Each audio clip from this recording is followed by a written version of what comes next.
सबसे पहले क्या करते थे, जगते ही खेम भगवान राम अपने माता और पिता के चरण वंदन करते थे, उसके बाद अपने गुरु के चरण वंदन करते थे। और आजकल व्यक्ति क्या करता है, अब तो कोई किसी के पैर नहीं छूता, कोई किसी को आदर सम्मान नहीं करता।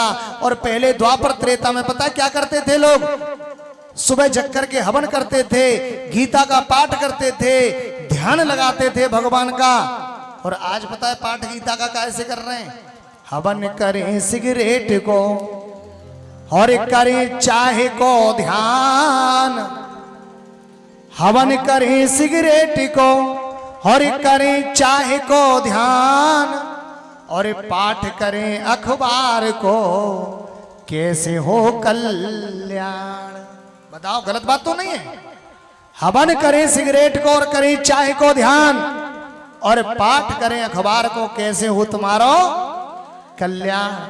महाराज पहले सबसे पहले कौन सा युग आया, सबसे पहले कौन सा युग आया, सतयुग। सतयुग के बाद त्रेता, और त्रेता के बाद द्वापर, और द्वापर के बाद कलयुग। ऐसे ही है, सबसे पहले सतयुग, त्रेता, द्वापर, कलयुग। तो सबसे पहला युग था सतयुग। सतयुग में व्यक्ति की उम्र थी 1,00,000 बरस की। कितनी? 1,00,000 बरस की। और सतयुग के बाद जब त्रेता आया तो एक जीरो घट गई, कितनी बची? एक जीरो, 1,00,000 में से एक जीरो गई तो कितनी बची?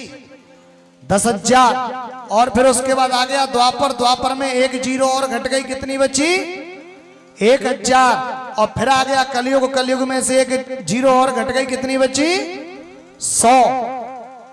व्यक्ति की कलयुग में उम्र है 100 साल निर्धारित। अब 100 साल में से महाराज 24 घंटा को मिला के ही तो हम कहते हैं एक दिन। भाई 24 घंटा को ही मिला के तो कहते हैं दिन के 12 और रात के 12 को मिला के ही तो एक दिन होता है। अब महाराज 100 साल में से हमने 50 साल तो सोने में निकाल दे। भाई आधा कर दो ना उसमें से, 50 साल काय में गई? सोने में। क्योंकि 12 घंटा और 12 को मिला के 24 बन के ही तो एक दिन बनता है। तो 50 साल हमने काय में गुजार दी? सोने में। बची कितनी? 50। 50 में से 20 साल हमने बाल अवस्था में गुजार दी, बची कितनी? 30। 30 के बाद में महाराज जाने लग गई स्कूल में फीस। 30 के बाद 30 बच रही है और 20 लग गई, और 20 के बाद जाने लगी स्कूल में फीस।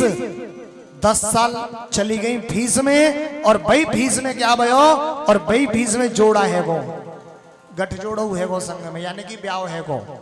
अब महाराज 5-4 साल तो बिल्कुल ना मैया ही सुननी ना बाप की सुननी, केवल बहू बहू की सुननी है खाली, और काऊ की सुननी नाए। और महाराज अब बची के साल, केवल 15 साल। अब 15 साल में कहा एक छोटे से मदन गोपाल चले आए।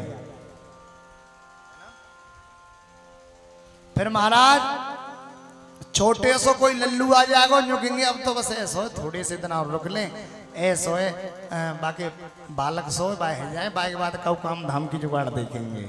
अब वो पैदा आएगा तो न्यों का कह रहे हैं बताओ, अरे वो घर में अकेली है। अब देखो नाम तो मैं काऊ को ना ले सकूं, कौन को लूं, वही कही जाई। अब महाराज घर में वो अकेली है, कहाँ जाऊं, का काम धाम करूंगो, और भूमा अकेली पड़ी रहेगी घर में। तो यहाँ के मारे ऐसो है कि भाई नहीं जा लाली बड़ी है जान दे, ने और बड़ी है जान दे, नहीं लाला बड़ो है जान दे। तो कछूत ना तो महाराज बड़े हेवे के चक्कर में इस समय बहुत गुजर जाएगा। और जब बड़े हेवे के चक्कर में समय गुजरो तो साल के बच्चे 2, 4, 5 साल। अब 2, 4, 5 साल में छोरों को ब्याह करना, छोरी को ब्याह करना। अब जो बताओ परमात्मा के लिए कभी जीवन में समय बचा आपके पास? ये जवाब दो मुझे, परमात्मा के लिए कभी समय बचा आपके पास? कभी नहीं बचा। इसलिए सांस सांस पर कृष्ण भजो, व्यर्थ सांस नहीं जाए। एक एक सांस पर परमात्मा का चिंतन करो, एक एक सांस पर परमात्मा का बंधन करो।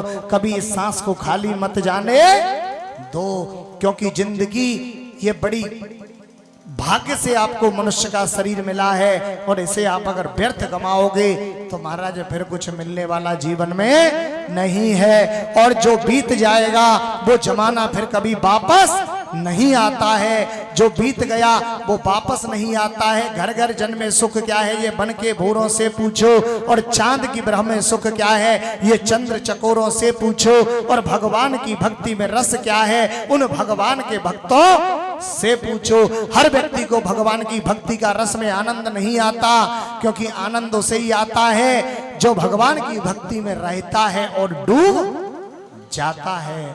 हर व्यक्ति के नसीब में डूबना नहीं है।